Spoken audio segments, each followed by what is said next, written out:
Olá pessoal, tudo bem? Estamos aqui finalmente, novamente, para gravar mais um vídeo.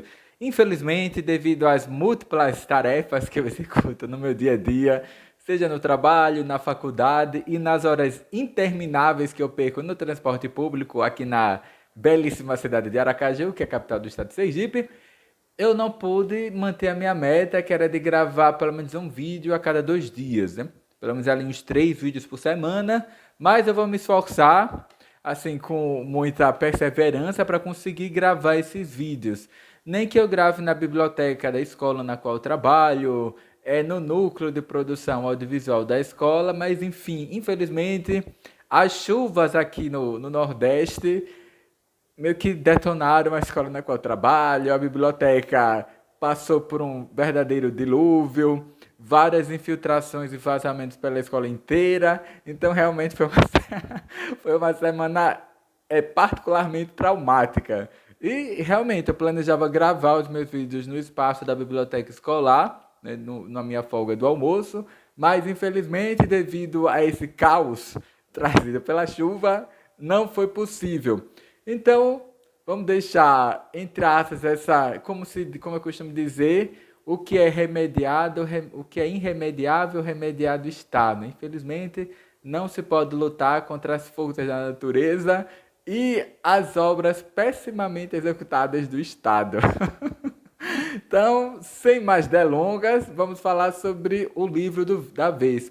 Eu acabei de ler o primeiro volume da biblioteca Michael Moorcock, que é um livro que, aliás, é uma adaptação de um romance chamado Elric Stormbringer, que ele conta a história desse rei fraticida chamado Elric Melnibonério. Ele vive num passado, pelo que deu para entender, ele não vive no outro mundo, não é não é uma obra, entre aspas, que se passa numa fantasia, no outro mundo, num conto de fábulas, não é isso.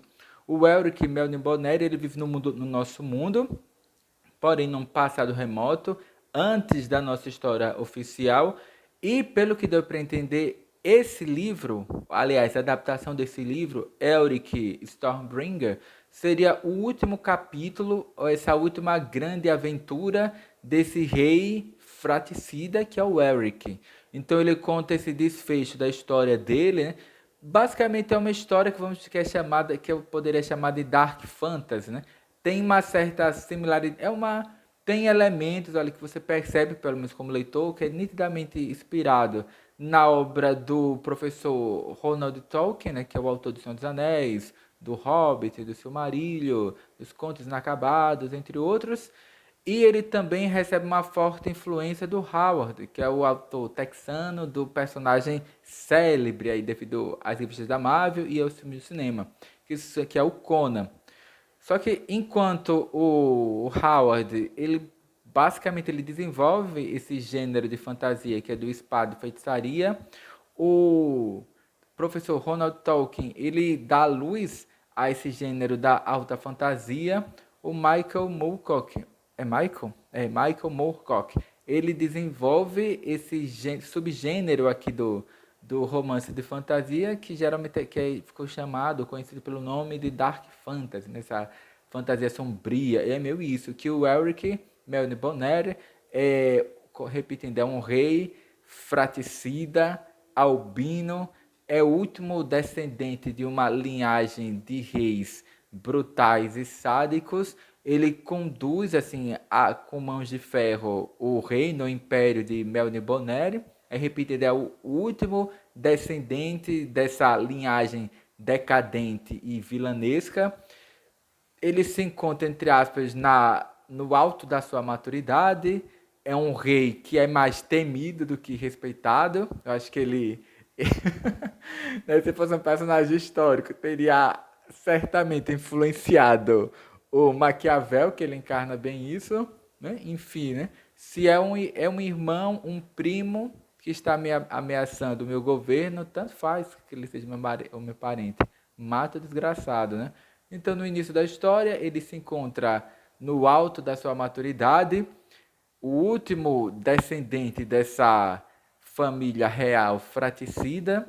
A sua esposa é sequestrada por uma horda de demônios E em posse dessa sua espada mágica, né, que é a Stormbringer, que ela absorve as almas dos guerreiros que são mortos em batalha, ele toma posse novamente dessa espada, que pelo que deu para entender, ele havia meio que aposentado-se dessa vida de carnificina, de matança e genocídio, e parte em busca da sua esposa, que foi sequestrada por uma horda de demônios. Então ele descobre que, na verdade, é um dos deuses do submundo, né? Daqueles deuses antigos e mortos que tentam retomar o domínio sobre a Terra. O Eric, né, o Melvin Bonero, ele reúne alguns aliados ali de índole duvidosa para se enveredar nessa busca para recuperar a sua esposa, né? E um pouco de sossego nesse fim da sua vida, que é repleta de chacinas, genocídios, assassinatos de primos, irmãos, etc. Né? E daí segue a história nesse mundo fabuloso. E o engraçado é que esse é um desenho, a arte e o roteiro é do P. Craig Russell. Eu já havia lido um trabalho dele, que foi uma adaptação da ópera do Fagner, né, que é o Anel de Nibelungos, que eu até gostaria de reler para comentar aqui com vocês, que é impressionante. Eu não sei porque ele não tinha sido publicado antes. Agora, pelo que eu pesquisei, essa edição, essa obra aqui do P. Craig Russell, esse Eric Stormbringer, ele fora publicado aqui no Brasil décadas atrás, nos anos 80, pela editora Abril Jovem, mas estava em uns 20, 30, 40 anos, sei lá, mais de 30 anos fora de catálogo. E essa editora, que é a Pipoca Nanquim, resolveu reeditar numa edição assim, capa dura. Me incomodou o fato, o tipo de papel, que não sei como é que é o nome desse papel, isso aqui me incomodou, lembra muito. Deixa eu ver se eu encontro aqui, não sei. Sei que eu não gostei do papel. Acho que eu tô de offset, eu não entendo de papel, não entendo de papel, não quero entender de papel, não tenho tempo para pesquisar sobre o tipo de papel que as nossas gráficas usam. Eu só sei que eu não gostei do tipo de papel que eles usaram, e eles argumentaram pelas redes sociais que geralmente essas obras antigas, quando elas são reeditadas, o que essas editoras fazem? Eles escaneiam o gibi original, fazem todo um trabalho gráfico de recolorização digital, recomposição dos balões de fala, e o pessoal lá do Pipoca e Nanquim argumentou que acho que é Dark Horse, que é a editora que detém o direito de publicação dessa obra lá nos Estados Unidos, quando eles fizeram esse trabalho de resgate histórico desse volume aqui, o Eric Stormbringer, né, do P. Craig Russell, eles simplesmente escanearam e mandaram para a gráfica. Não tiveram esse trabalho extra de recolorir. Porque o que acontece? Originalmente, essas revistas, esses gibis eram publicados em papel jornal. O tipo de papel jornal que eles usam nos Estados Unidos, por incrível que pareça, é de uma qualidade ainda inferior ao que nós temos aqui no Brasil. E 20, 30 anos depois, esses papéis ficam totalmente amarelados, as cores começam a se descaracterizar, em muitos momentos até desaparecer, fica preto e branco. E aparentemente a Dark Horse não quis ter esse trabalho monumental extra de recolorir digitalmente as páginas. Eles simplesmente escanearam e mandaram para a gráfica. Então, se fosse num papel mais sofisticado, num papel pelo menos brilhoso, talvez as imperfeições do trabalho do scanner ficariam mais evidentes. Então, eles lançaram acho que é offset no papel. Aí, assim, me desagrada, porque o papel fica mais frágil, é mais fácil da revista rasgar. E como vocês sabem, como eu costumo ler na fila do banco, na fila do supermercado, no ponto de ônibus, no horário do almoço, no horário vago que eu tenho na faculdade. Então, assim, quando o papel é um pouquinho mais resistente, eu agradeço, porque eu estou carregando o livro o tempo inteiro. Né? Então, eu passei 2, 3 dias para terminar de ler, aí leio no ponto de ônibus, chove. Enfim, eu prefiro quando é um papel um pouquinho melhor, porque pelo menos resguarda a revista, ela consegue sobreviver por mais tempo. Em especial nesse caso, né? Não só do Eric Stormbringer, mas de outros títulos também. Quando é uma revista que eu gosto muito, como essa, que eu quero fazer, que eu pretendo sempre.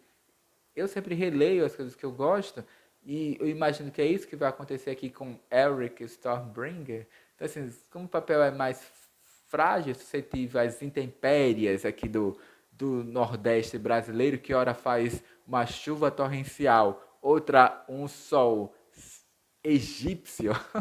Então, assim, é bem difícil caminhar para cima e para baixo, pegar 5, 6 ônibus por dia com material desse na mochila, na mão, a tiracolo, etc.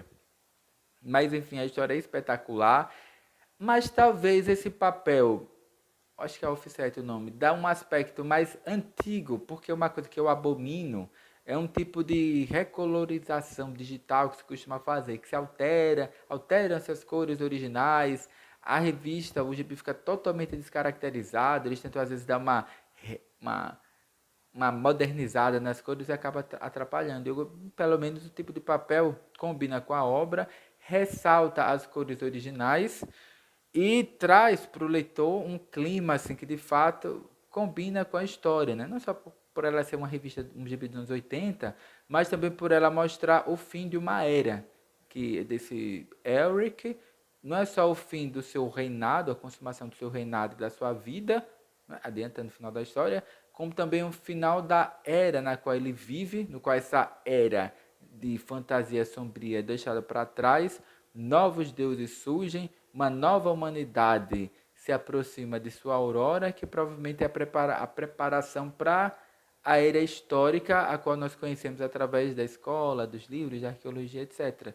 Então, assim, não é só o final. Literalmente, esse Eric Stormbringer é um épico, assim, né?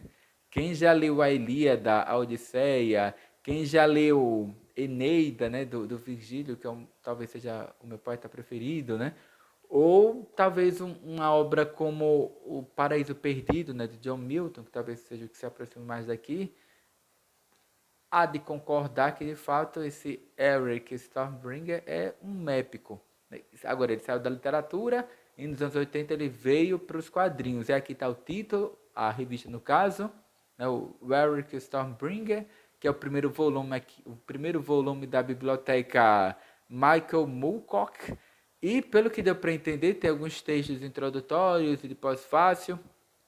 O Michael Moorcock, que é o autor original da obra, né, literária, ele contribuiu com a confecção do roteiro aqui do P. Craig Russell para o quadrinho. Então, assim, eu não sei se ele mantém literalmente o que está no livro. Como o autor revisita a obra, talvez ele tenha feito algumas alterações, não sei, porque eu não li o livro, eu só li o gibi. Né? Mas, de qualquer forma, teve o aval e um olhar atento do seu autor original, né, que é o Michael Moorcock. E realmente eu gostei muito do livro, recomendo que vocês comprem. Não é porque assim, não é porque é um gibi que é uma coisa simples, é altamente complexo, tem dilemas aqui que são dignos aqui de uma obra literária séria. E repetindo, esse aqui é só o primeiro volume da biblioteca Michael Moorcock, né, com essas desventuras, né, ou aventuras épicas do Elric ou Melny Boneri, né, o Elric Stormbringer. Então, eu gostaria que vendesse muito, para que essa editora tivesse essa possibilidade de publicar os outros volumes com as adaptações dessas outras sagas épicas aqui do Elric, né? Vamos torcer para que seja um sucesso de vendas, que os outros volumes dessa coleção sejam publicados para eu poder ler o restante, aliás, o início dessa história do Elric.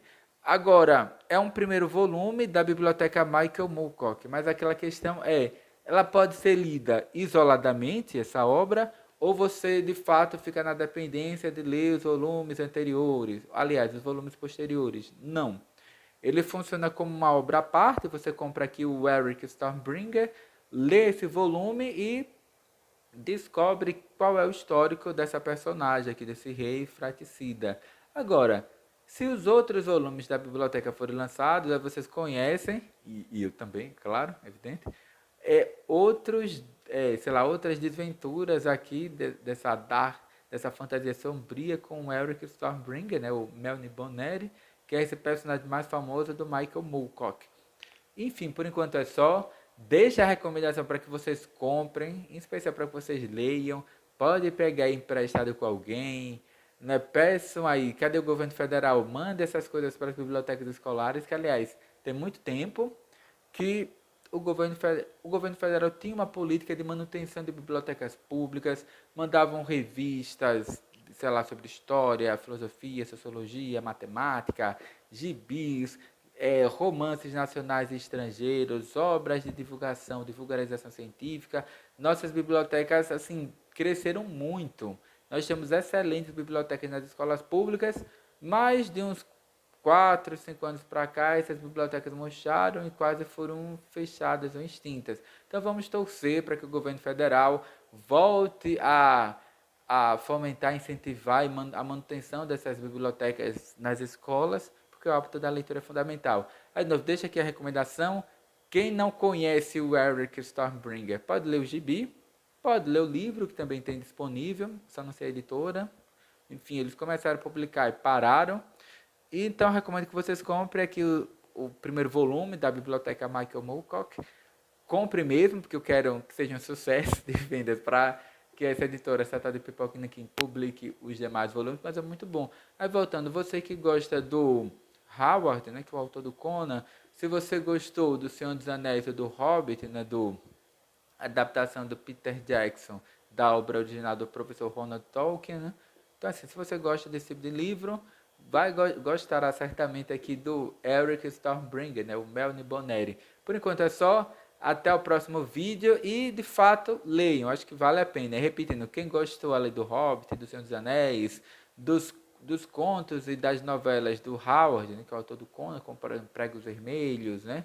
Ou pensar no outro aqui, a, a Hora do Dragão, etc. Quem gosta desse tipo de literatura, ou agora o Game of Thrones, né, que é o mais recente, acho que pode ler. É altamente recomendável. Por enquanto é só. Até a próxima leitura e até o próximo vídeo, né?